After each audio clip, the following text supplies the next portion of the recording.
iyo umuntu yapfuye intoryi urazizi izibarya mfata agati bita gasana ngatungaho intoryi 8 narangiza nkazingira mu rubugo uraruzi ikivumu igishishwa cy'ikivumu nico abagande bahambamo none tugacana umuriro wa muriro bacana umuntu yitabye Imana tugafata za ntoryi nkazotsa nk'uca brushete y'inyama ikikwereka ko mfite imbaraga nuko ngira abagore 13 mu Rwanda ninje gusa ubundi ubwo wa mugani wawe ubigenza ute?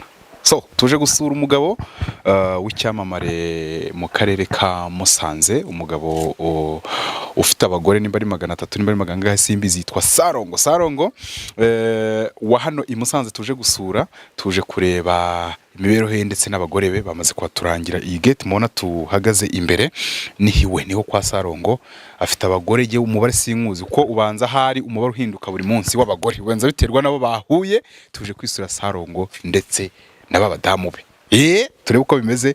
Sinumva ukuntu umuntu muri iki gihe ukuntu ubuzima bugoye umuntu atunga abagore barenga 10 kuzamura. So reka twisurire Sarongo n'abadamu be twe twiganira byinshi bigiye bitandukanye. Ariko roni n'umukire kuko dore bwa buturage njya mbabwira mwabonye ahantu nagombaga gukanda aho ntiwumva di se mbona impamvu atunze abagore benshi kabisa ari ashaka kuba yishoboye. Salama bimeze bite? Ni sawa. Makuru ni meza twari pize hodi hano tugira ngo dusure umusaza arimo. Munashaka nde? Turashaka muze Sarongo. Kanze ndebe ko arimo babwire. Mutubarize. Yani bya bindi hano kuri Five Guys TV tujya tubigenza hano ujya gusura umuntu utamubwiye ariko bikaba ngombwa ko utegereza nimba ubwo uburenganzira wabona tunagarukiye hano nta wamenya. By the way ngira ngo mwarabonye ko Five Guys TV twasohoye indi content nshya ya comedy yitwa Juju Skits, tugiye kujya tubatamo ibintu biryoshye bya comedy izajya bahereza message zigiye zitandukanye kugira ngo aho uri hirya no hino ujye uryoherwa ariko nanone wanigiye muri iyo video hari message wakuyemo. Urezi Five Guys TV tubategura video zifite umumaro gusa. Mugabo ntanga nindera nde mugabo natanga ubungu n'amaji mugabo ntanga n'amaji urabizi ko hano twakubita video ziri serious tukajya kwa amaji tugateka cyese tugahinga tukagira gute byinshi murebera hano biba bifite umumaro cyane. Mugabo turamubonara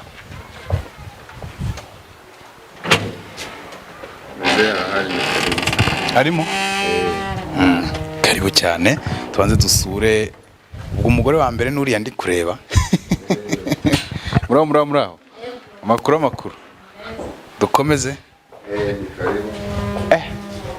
umugabo ariko ni umusirimu di dukomeze mu nzu. So gahunda ro kwiteye tugiye gusura Sarongo ndetse n'abagore be twiganirira. Karibu muraho aba hano neza ko mutwinjiranye turi mu kazi muradutunga umugani w'abashinga ntahe mutubabarire kandi tuje kubasuhuza. Murakoze muturutsaga agagana nitwa Junior nyamakuru wa Five Guys TV online. Musanze hari umuntu tuvugana uri hanze muri Amerika mwakamaye akanya gakeya nkabanza nkavugana nawe ariko wenda wadusuhuza kubasuhuza nta kibazo mukomere ni wowe bwana Sarongo? Je nije Dr Sarongo Mayanja ndo muvuzi gakondo.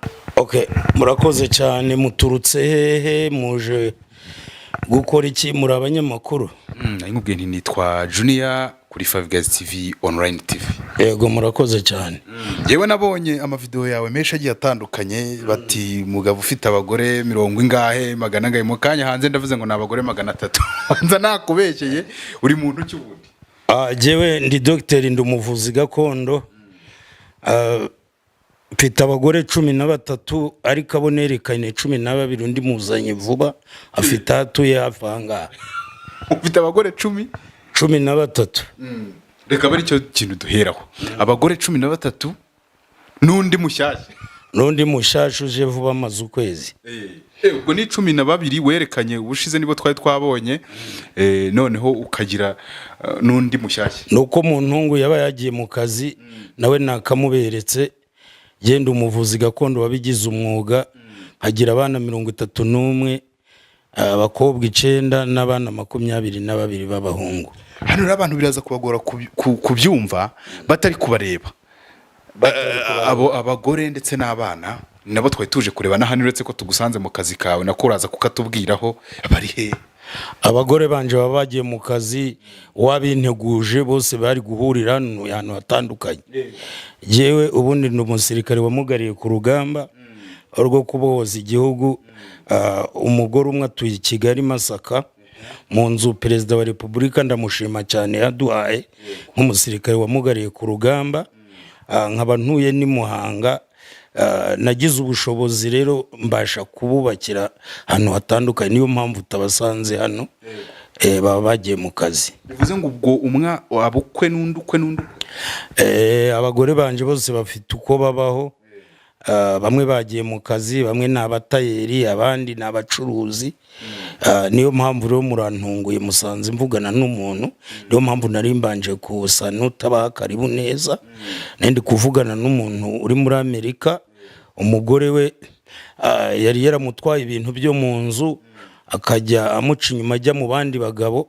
Rero hano ndabona ngira ngo urabona inkoko hano ni igitambo navuganaga nawe, rero kwaro kugira ngo amahembe yanje nyahe agashimwe yuko yakoze. Yego, inkoko n'ubundi nari buyikubazeho ko urumva ninje mbona bisa nk'ahari naringize ngo ahari muri kubaga inkoko, ndabona ari niba nabyita ngo ni umurambo wayo sinzi kubera ikiraha nyine mwayishe. Iyi nkoko ureba rero ni igitambo, ikintu kijyanye n'amahembe arakora kandi bakayashimira. Nashimaga nuko utaruza umuntu mvugana nawe ari hanze muri Amerika, yambwira agashima mpamagara, ubonye ko mbabwiye ngo muretse gake, niwe nabanshaga kuvugana nawe ashaka guhigura gushima. Niyo mpamvu ubona iyi nkoko rero igitambo rero kijyana n'amaraso. Yego, uvuga ngo umaze kumena amaraso y'inyamaswa kakanya. Amaraso y'inyamaswa ni ngombwa, ntabwo ari ibonetse yose. Niyo mpamvu rero nakoresheje iyi nkoko ureba, nshimira amahembe yanje aba yaragiye agakora ibyo byose. Uvuga ngo biba bimaze iki mu kazi kawe kwica itungo nk'uku nguku? Ngira amahembe atandukanye agera muri 11. Hari iryitwa ruhazi rwa nkwakuzi, ntugire ngo amahembe yose akora ibyo ngibyo. Hari iryitwa ruhazi rwa nkwakuzi, hari gakira kambizi, hari ibisinde bitawanya. Ayo ni amahembe ntuma mu mahanga. Ayo yandi yakorera hafi. Ni nk'uko ushobora kuba ufite imodoka, hari ishobora gukora urugendo ikagera kure. N'amahembe yanje nuko natumye ihembe ryanje ruhazi rwa nkwakuzi, ntuma umukembakembye umupfu utarambwa nyine uragahaguruka akavuga. Iryo ni ihembe ryanje rikora ibyo ngibyo. Hari niri hakurya iriya. Uyu nawe afite ikibazo, hari impamvu zitandukanye ko ndumuvuzi gakondo. Iri hembe ngicaraho, nkicara ku ikoma nkaguruka kandi nkagaruka. Ibyo byose muri video zanje nyinshi mwabonye byabayeho, ndanyaruka nkagenda. Uri de parasu ukava hano ukagira ahantu ujya? Ndasimbuka rwose nkagenda, ngira imodoka zanje, ariko iyo nshaka kwihuta ariko ngenda jyenyine. Urabona ndabyibushe mfite 200, ariko mfata ikoma ritacitseho nk'iri, iri ubu sinashobora kugenderaho, ariko ridaciye ari umwumba, nicara ku ihembe ryanje rwose nkaguruka nkigendera. Ukava hano ukagenda nta ziba kwa Sarongo. Ikikwereka ko mfite imbaraga nuko ngira abagore 13 mu Rwanda ninje gusa. Ubundi ubwo wa mugani wawe ubigenza ute? Ibyo nyibyo n'imbaraga zitandukanye ziba kwa Sarongo. Je mfite n'umubikira, narongoye n'umubikira, dufitanye umwana w'imyaka 2 n'igice witwa Kamikazi. Ufite umugore w'umubikira rwose yakivuyemo. Ariko ntagakira umubikira nyine uravuze ngo yakivuyemo. We yahoze ari umubikira, ariko nuko turaganira kubera imbaraga za Sarongo ndamuzana n'umugore wanje wa 9. Ubwo kugira ngo umubikira umufatishe wabigenje ute? Wari winjiye mu kigo cyabo mwahuriye? Coreba nawe twamuhaye lift, nari mvuye ahantu kuvura ahantu bita Iruri, tuza tuganira tumuha lift, tumugeza ahantu bita Buranga ku Rwibutso. Ubwo rero murebye ndamukunda. Ubwo twari twahanye nimero, aza kunsura, rero nsuye mukubita umuti wanje bawita Sekoteka. Turasangira, arambwira ati ndikumva ntazasubira mu ninje muntu wabyaranye n'umubikira rwose avamo, ariko nta cyaha nakoze. Kuko iyo ari kubaho ngo umukobwa witwa Kamikazi, ejo hazaza ashobora no kuba umuyobozi ukomeye akagira abafasha. Ariko rero sinasebya ngo abantu, sinavuga ngo abagabo bose bazana abikira. Ninje mu Rwanda utunze umubikira, kandi ninje utunze abagore benshi bahuza rwose, bahuriza hamwe. Ariko ubundi babana bate tutabeshya? Jewe abagore banje bose ni babucura iwabo. Yes. Bose ni babucuri wabo, babana neza. Urabona nk'uru rugo n'urw'umugore wa 4. Aka kagari ntuyemo ntuye ahantu 7. Kandi ikindi mu murimo nkora, kuko aba ari umurimo ubasha kudufasha, ndera abana b'imfubyi barenga 9. Ikindi nishurira mituweli, na nimugoroba nayitanze. Buri mwaka nishurira abantu 31 mituweli buri ahantu ntuye. Urumva rero nabyo ni umurimo mwiza. Abenshi rero bagiye banyiyitirira, bakanyitirira cyane, bakagerageza kunyitirira, ariko ibyo ngibyo kubera imbaraga zanje Sarongo mfite ntago byashoboka. Ubu ni ukuvuga ngo usanze narindi gufasha umuntu wari hanze muri Amerika, imbaraga rero zishobora kugerayo. Amahembe urugero naguha akora nka telefone. Niba ndi hano ngahamagara muri Amerika, umuntu ukavugana, amahembe yananirwa kugera yate. Ni kusagira yate. Hagera y'amahembe rero, niba warasomye Bibiliya, hari kimwe cya 2 Bibiliya tubwira cyamanutse abamarayika bigometse baza mu isi. Rero izo mbaraga nk'ubu nkubwiye ngo ruhazi rwa nkwakuzi, wamenya ari ikizi? Ntabyo nzi nyine, niyo mpamvu mushaka kubimenya.